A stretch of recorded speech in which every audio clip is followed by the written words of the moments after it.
Question है number analogy का। यहाँ पर जो संबंध FADE का 3, 8, 5, 4 से है, वही संबंध GAGE का प्रश्न चिन्ह के स्थान पर आने वाली संख्या से होगा।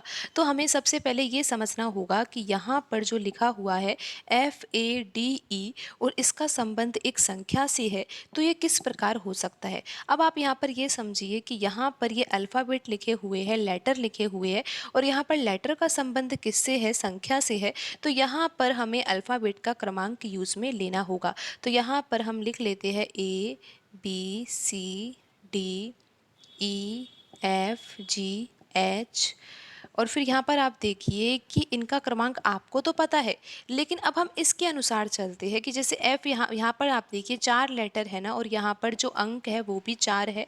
तो F का संबंध तो किस अंक से है, 3 से है, तो यहाँ पर हम लिख लेते हैं 3। फिर देखिए जो A है ना, A का संबंध यहाँ पर दूसरे अंक से होगा, तो यहाँ पर कितना होगा, 8 होगा।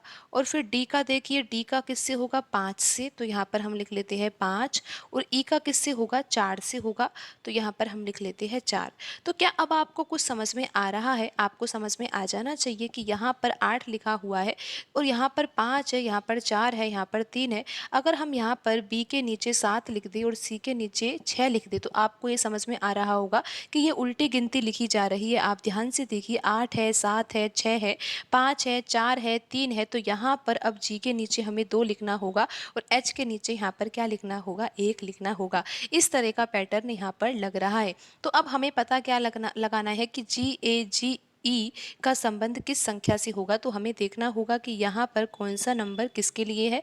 आपको पता है कि यहाँ पर G है, और G के लिए कौन सा नंबर है, 2 है, तो हमें 2 लिखना होगा। फिर यहाँ पर A है, तो A के लिए क्या लिखना होगा, हमें 8 लिखना होगा।